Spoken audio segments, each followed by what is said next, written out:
Welcome to another episode of Stories from the Attic. For visual supplements to this particular episode and to others, go to foundastory.com, and in the podcast section, you'll see all the extra material that we refer to on today's programs, as well as the other podcasts, so please check those out. Enjoy the show. I don't think the British public is yet ready for the sight of a one-legged ape man swinging through the jungly fronds. However, don't despair. After all, you score over a man with no legs at all.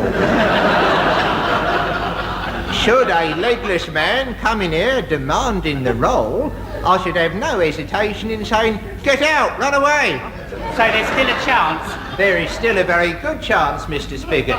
If we get no two-legged character actors in here within the next 18 months, there is every chance that you, a unidexter, will be the very type of person this particular agency will in all probability at some time or another be attempting to contact telephonically.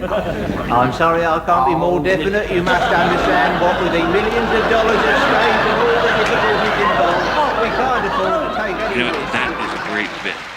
That is probably, again, another underappreciated bit by two incredible British comedians. Oh, yes. And you know, and thank you for pointing that to me, because you know, the wonderful internet, you know, all you had to do, Martin, was mention Peter Cook, Dudley Moore, Tarzan's application for a job, and he's a one-legged man, and it was in 5 seconds we can find it, and so can you if we don't happen to get the rights to it.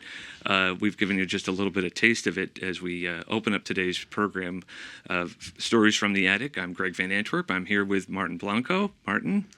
Thank you, Greg. Good to be here.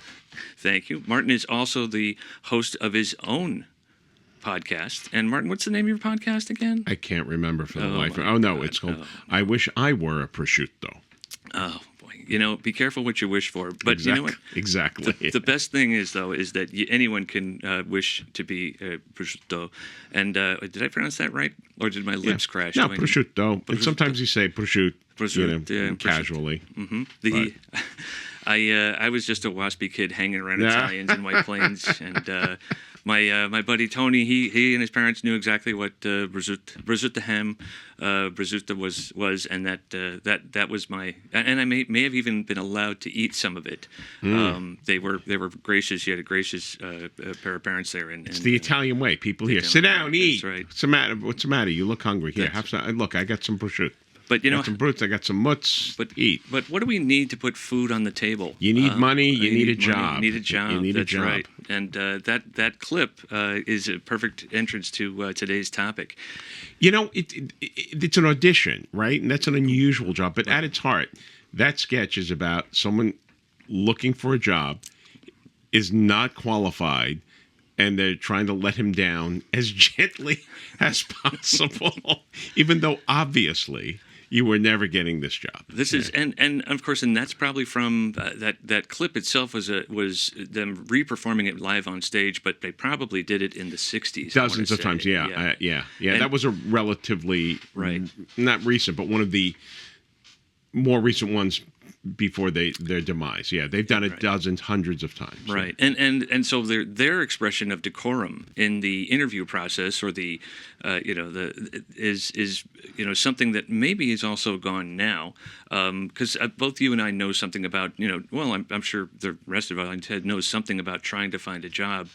But, and I even have friends who are going through it, and that is, when you have a job and you lose that job or you leave that job, you don't leave with the same experience of how to find the job when you got that job, meaning everything changes. Yes, yeah. And Peter Cook and Dudley Moore kind of present the comedy in the decorum of the day, where even missing one leg, you've still got a chance. There's still hope. There's still hope. There's still hope, Mr. Spigot. Come back. But in history hunting, what I adore finding are, we're so used to people's successes in life, and the awards and the things that often themselves get thrown into a box. The bowling awards, the shooting awards, the racing awards.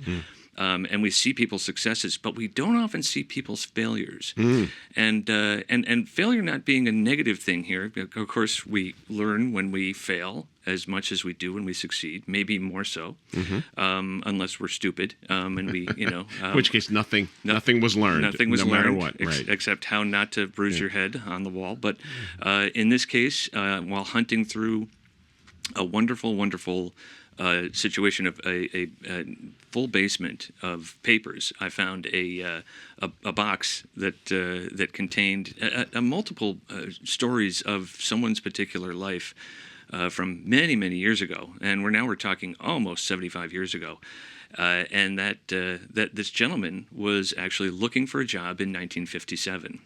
And typically when someone is saving records of their work experience, they actually save like, here's the first offer, here's the here's the what we're going to be paying you, here's the insurance documents, here's all the paperwork. I often find that. Never have I found in this box so much evidence of so many rejections. And so we have to go back. Now finding a job is much different. But back in the 1950s, how could you go and find a job, Martin? What would you do to find that job? You uploaded your resume to LinkedIn? No. Right. It was more like to penciled in. Pencil. Well, the person in question here seemed to be very methodical. Yes. Very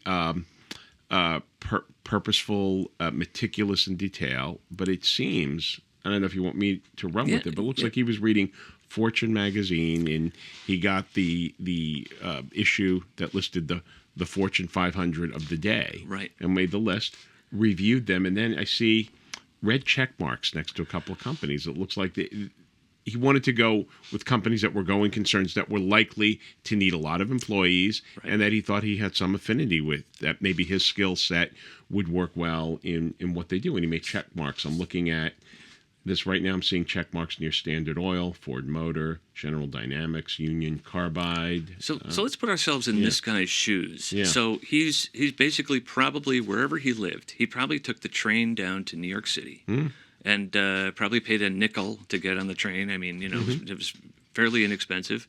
Shows up in Grand Central. What does he do? He maybe picks up Fortune magazine, flips through it, and goes, "Hey, here is." He's got maybe resumes in hand, or he's just going to do some cold knocks on some doors, and because you're in New York City, where you're near the headquarters for many of the top 50, 500 companies of the day. So he's got it, you're right, methodically, he's got it all figured out. But he's got to start somewhere. And so he's made these check marks. He's maybe stopped in and said, can I find out? And I'm sure they've all said to him, his first rejection was probably, well, respond to the, pick up the New York Times and look through the classifieds. Oh, and that's another thing too that we can glean from some of his cover letters, right, that he was responding to offerings in the New York Times classified pages too. Yeah. Not always, but that was part of the strategy. And it was fairly anonymous too. They often had you reply not to a person but to a box office. Yeah. It's like even in the 50s, it's like don't try and talk to Mr. Jones in hiring. Just talk to Box 87. So, somewhat impersonal then, too. But that is interesting because now with LinkedIn, everything's become bits and bytes. It's been really digitized. There's that numerical component. Somewhat similar to send it to Box something Grand Central. Well, with the internet now, it's don't see us. Somehow we'll see you. Yes, we're watching you. You're watching you. You're already out there. You don't have to. Yeah. Don't contact us. We see you, and you right. We know what you're doing. So he's got to put together a smart cover letter. I mean, this is not. Again, this has not disappeared. Cover letters are still important to introduce yourself to a company. It may be a cover email now, but back then it was a cover letter. We have that like first cover letter of history. We have a whole bunch. We got a whole bunch here. Let's see. The where's that first cover letter? It's got to be here somewhere. We've got where's that first one? KLM Royal Dutch. Yeah, sure. Let's see what that. So You wanna, sure. Want to read the cover? Let's see. You read So- the cover. I'll read the. I'll read the response. I love it. So on October 15th, 1957, he writes to a Mr. Arthur Settle. That sounds like a calming name for a Dutch Airlines executive. And he says, shortly before Labor Day, I talked with you at the suggestion of Marshall Loeb at Time, obviously Time Life magazine, about public relations writing for KLM. At that time, you asked me to put together a personal biography and send it to you for consideration. It is herewith enclosed. You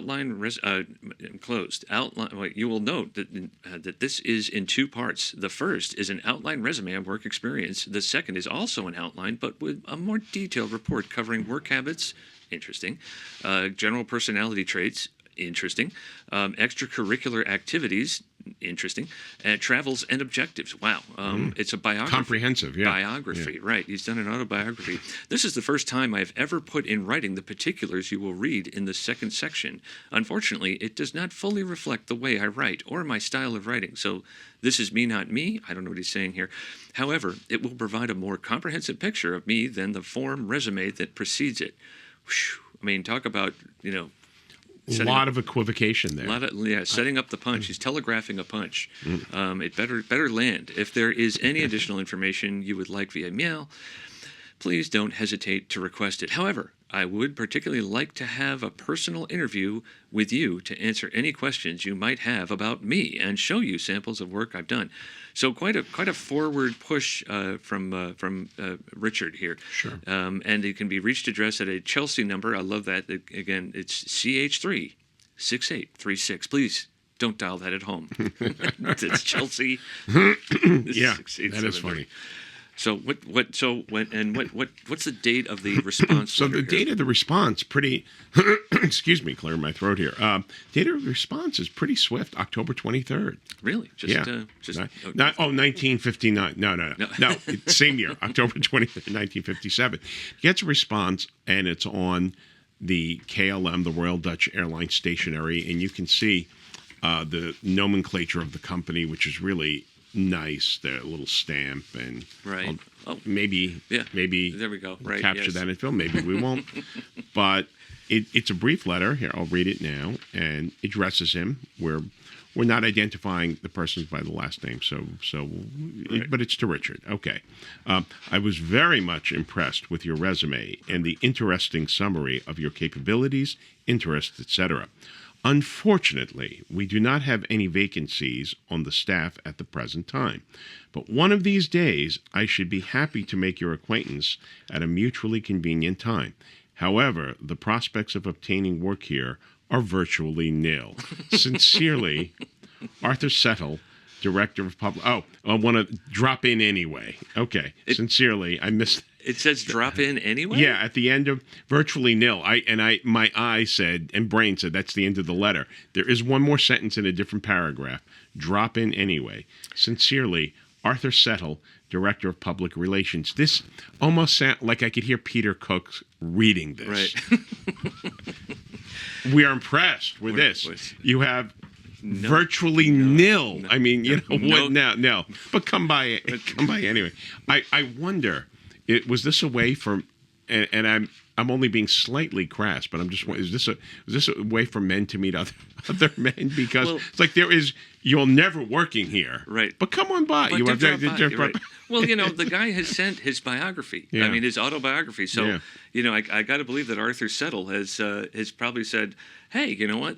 Seems like a nice guy. Yeah. I think we could be friends. We could be friends, right? We could be friends. If were not for the fact that I'm never hiring him, we could be friends. Yeah. No. He almost basically says in the letter that we'll never be coworkers, but we might be friends. Yeah. I should be happy to make your acquaintance, Mr. Spigot, at a mutually convenient time. However, the prospect of obtaining work here are virtually nil. I mean, wow. This is. Okay, sorry, but. This is a great letter.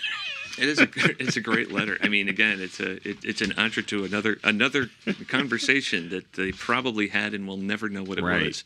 Right. But here we have another letter from American Airlines. So he, again, is, and we could almost probably, if we put these in date order, and then put the addresses down, we could probably almost create a map. I don't know. We could almost figure out how he scuffed his shoes all the way down the Avenue of the Americas, or Park Avenue or Fifth Avenue. This is American Airlines. Again, is it interesting? Okay, and. For some reason, it stopped recording. I see the light change color. Yeah, it was interesting. It just sort of beeped there. Please keep recording. And this was a great drop in anyway. Drop in anyway. Okay, so I guess we're off video now for some reason. I don't know what happened.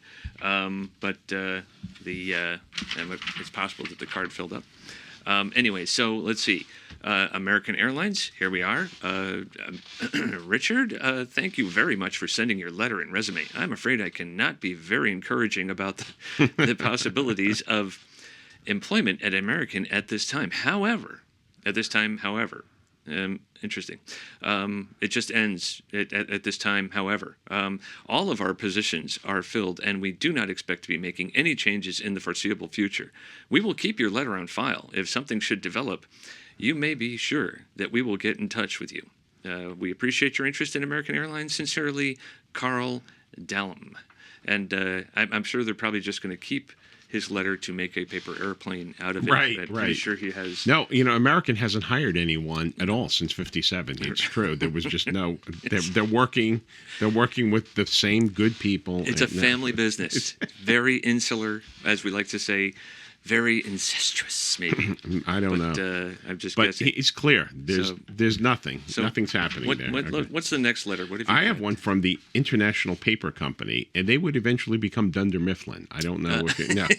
But no, I'm kidding. International Paper, and again, I'm looking at the nomenclature, and there's this wonderful seal which has a tree in it, I guess a pine tree, and as if we don't know where paper comes from now, we know what their business is running on. But it's really interesting to look at the fonts and the design. But this is August 26th, 1957, and so the letter goes, "Thank you for your letter and resume and for your interest in a position in our public relations department.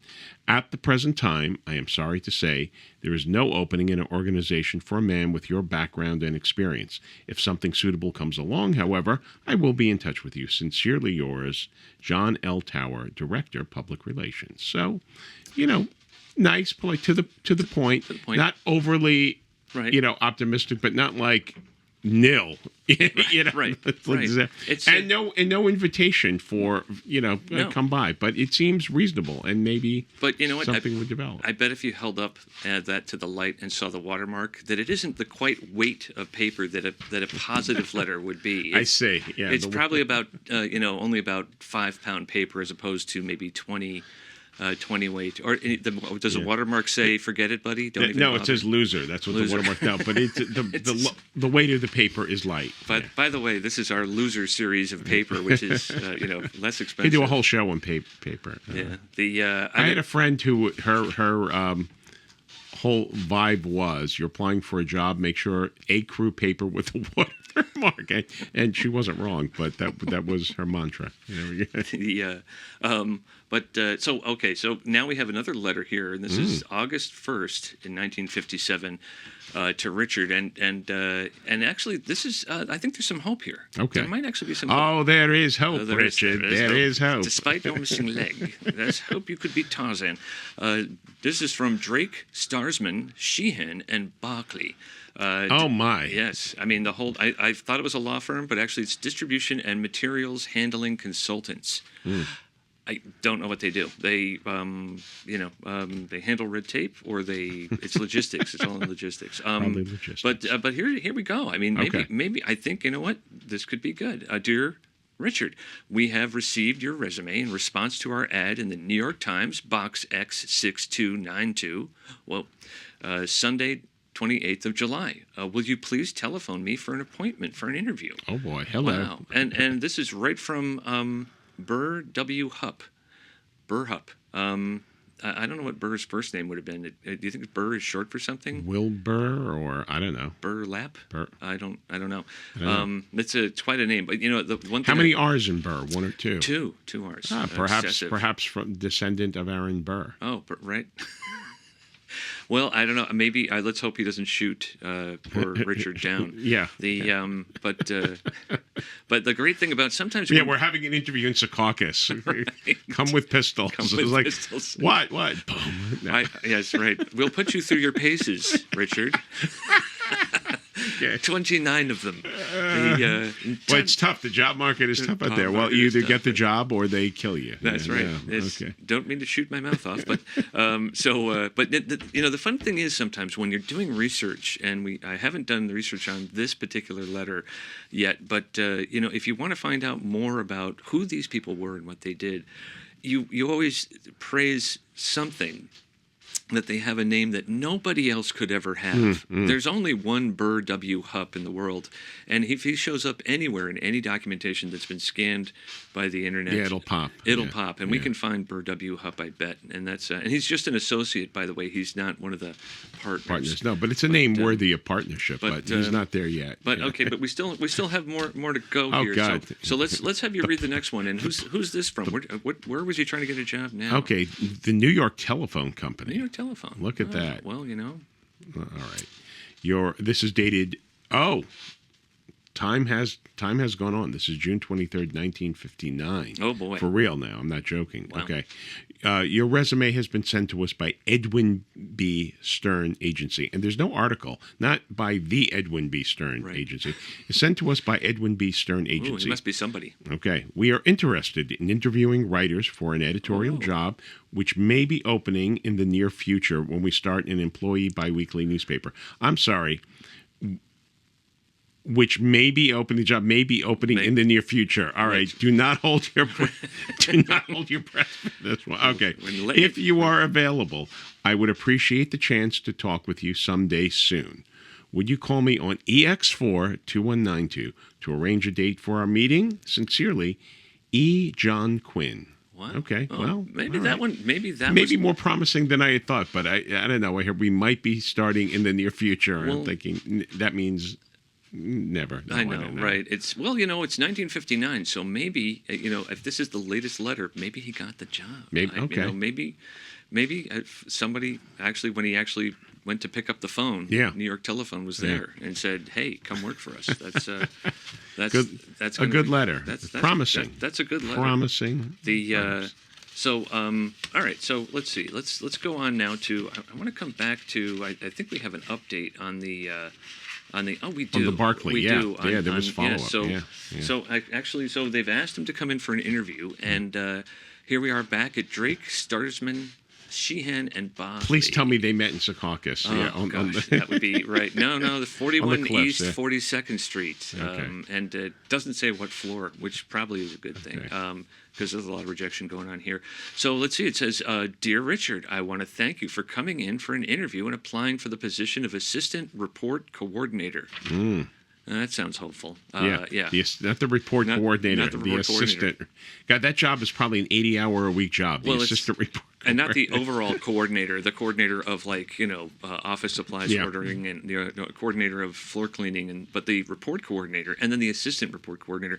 Despite a number of factors, spite is a bad word, but even despite sets aside all good stuff and says despite a number of factors in your favor. Which would be nice if they told him what those factors were so he could use those to the next interview. Mr. Sheehan, he went right to one of the bosses. Oh, yeah. Sheehan and Sheehan? Sheehan, hey, I like you. They're playing good good PR guy, bad. Good human resources guy, bad. Drake, Starzman, and Barkley loved you, but Mr. Sheehan does not believe you have sufficient experience in the rather special type of writing this position requires. Yes, report coordinator. The assistant report coordinator. Assistant report, right. I mean, we're talking that's very, very particular. That's very niche. Yeah. And not just anyone off the streets can do that. No. Yeah, he did not, obviously, in his interview, he did not dot his lowercase j's. Maybe that was the problem. It is unfortunate that I was not able to give you this message sooner, but we spent a good deal of time to assure a careful evaluation of your qualifications. I think it probably made it through Drake, and he's like, eh. And Starsman was like, meh. But look at this. There's this obligation to let the candidate know. Yeah. I mean, we really thought about this. Like we didn't. Why? Who would care about this today? They want to convey an image that there was debate. Words were said. Punches were thrown, but we really gave this almost like there might be blood splatters on here. Like they fought over the fact that Barkley really wanted you, but Drake, Starsman, and when it got to Sheehan, they just couldn't. Sheehan's the problem. Clearly, he's the tough. But boy, they lobbied hard for him. But there again is very truly yours, Burr W. Hupp. So let's see, Martin. Let's have you read one more cover letter, because this is again he's. Let's see. Is this the cover letter we want you to read? Yeah, it is. This is a good one. Well, they're all good, but some are gooder than others. Right, exactly. So we got cover letter and. This is a good one. All right, so I'm going to read the cover letter. This is for applying for a job at the New York Stock Exchange. Oh, wow. Okay, July 23rd, 1957. Mr. Colton. Not dear. Not dear. No. I don't know. Maybe that was a misstep. All right, Mr. Colton.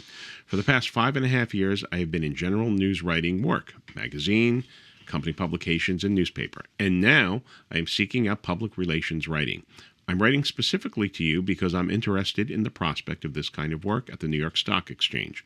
Further, my business writing experience to date has involved both company and industry-wide analysis, and the whole of my writing experience has been both basic and varied. The enclosed resume provides a more complete picture of me and the work I've done. I've also enclosed several items I think germane to this application. I would, of course, appreciate an interview with you if that can be conveniently arranged to explain more of my background and anything else you might want to know about me. I can be contacted at the phone number or address listed on the resume. Thank you for the attention you give this. Respectfully, and then he signs his name, P.S. I would like to have the enclosed writings returned after consideration and have included a return folder for that purpose. I'm going to add one more thing. In the third paragraph, he handwrote something, sort of interpolated the message. So what it actually says is he's typed, I've also enclosed several items, and then there's in ink, a line drawn underneath, I wrote recently. I've also enclosed several items I wrote recently. I think germane to this application. So, I don't know. Do you think he sent stock certificates? Maybe that's what germane to the New York that Stock would have been Exchange? something, a bribe. Or quotes? I'm looking at this. I'm thinking, all right, I know there was no whiteout, there was no correct, there was no editing, but you hand wrote that, and then you want your stuff back, and you sent a folder, but not postage. I'm thinking, things are not going to go up. But what do I know? I don't know how this ends. Let's see what happened. Let's read the response. Maybe there's hope there. Okay.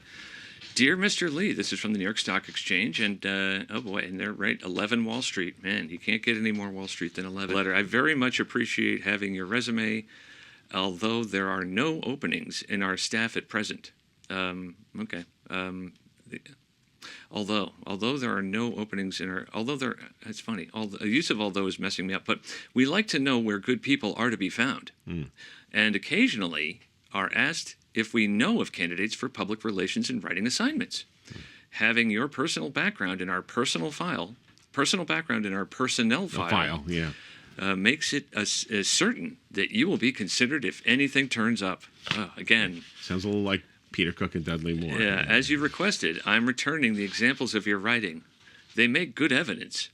Please advise me if you decide to make a change so we can keep our record up to date. Sincerely, Paul Colton.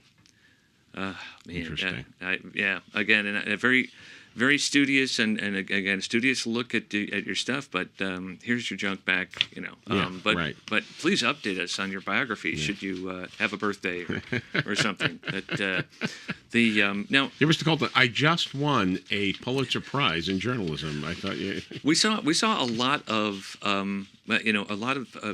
apologies for things being late.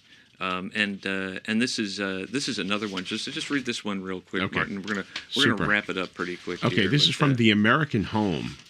In New York, and that's a very fancy logo that they have. Nomenclature is striking for this. Yeah. So, all right. So for a fancy magazine, fancy calligraphy script. Actually, there's a lot of different fonts here. We could do a show just on the nomenclature for this, but the American Home.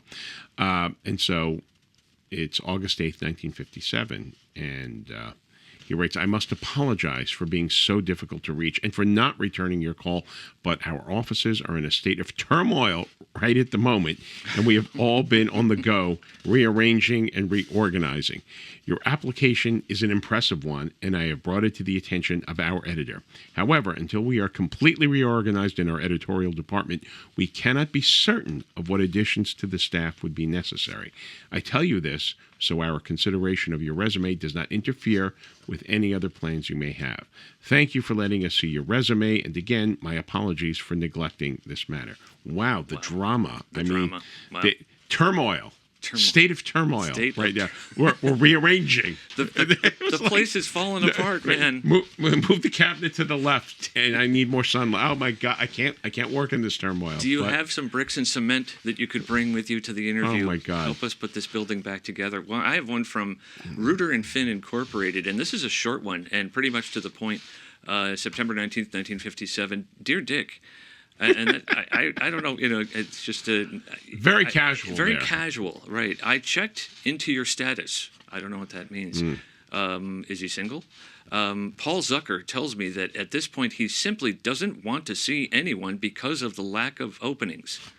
Wow, I mean that is. I mean you can feel the wind of the door slam in this one. I can assure you that when something develops, one of us will be in touch with you.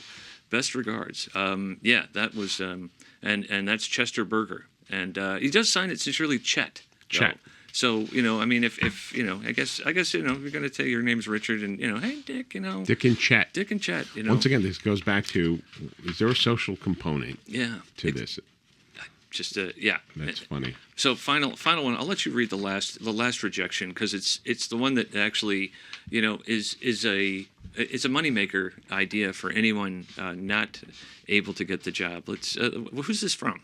This is from, and I confess I have never heard of this organization. This is the American Institute of Men's and Boys Wear Incorporated. Well, wait a second. Their lobbying group, I think, is referred to as Big Little Pants.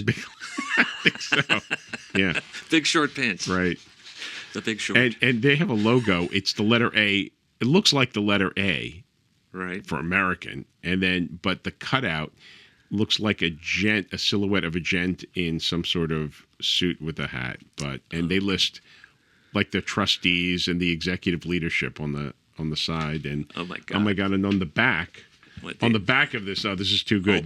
All the board of directors of the American Institute of Men's and Boys Wear. So so here we go, and they write to him, and they call him Dick. Dear Dick, I am sorry to say that due to no fault of your own, that job is dead. Oh man, plans. All right, so I guess he's responding to a particular job, right? But you didn't do anything. The job is dead. The job is dead. Plans have changed, and a salesman type will be engaged to contact our members. And at the present time, we don't have enough money to hire somebody just for writing. I am closing a check, $75 for you, which I hope is some recompense for the trouble you have taken.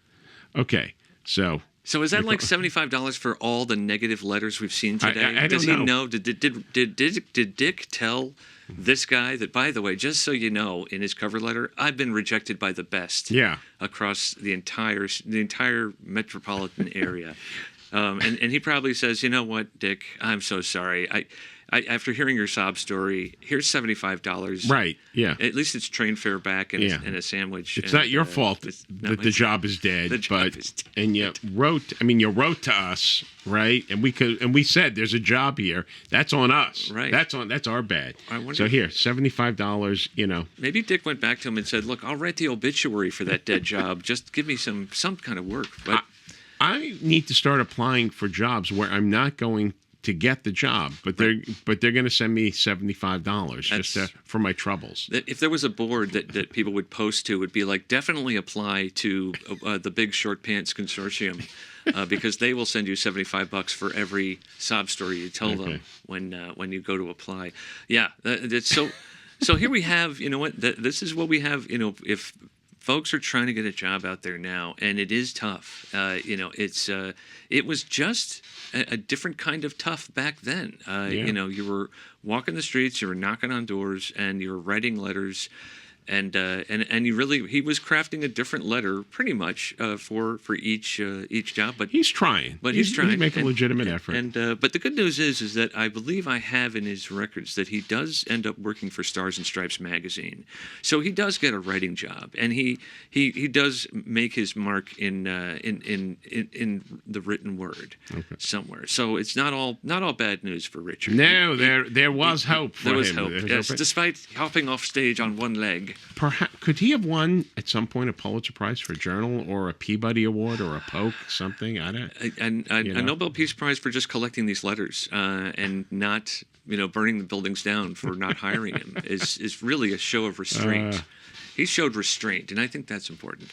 All right. Well, you know what? We're going to wrap it up for today, Martin. This was a lot of fun at Richard's expense, but Richard shared with us deep dark moments in his life, and we appreciate that. And I think we can all learn from this, which is, you know what? If you're going to go apply for a job, send them $75 first. And I think it will. No. If you apply for whatever you send them, I want it back. Could you send me back my cover letter? That's right.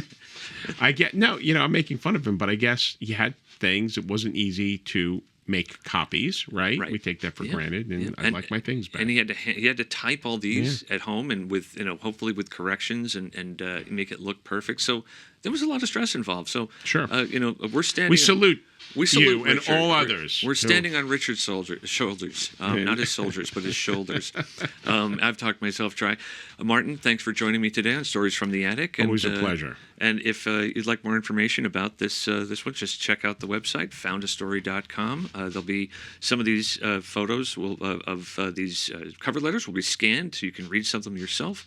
And once again, thanks for listening. And hopefully, maybe there's some video that goes with this as well. But we'll see, because we did have to go to sleep. But goodbye for now. Thanks, Martin. Goodbye. Bye, Greg. For visual supplements to this particular episode and to others, go to foundastory.com, and in the podcast section, you'll see all the extra material that we refer to on today's programs, as well as the other podcasts, so please check those out.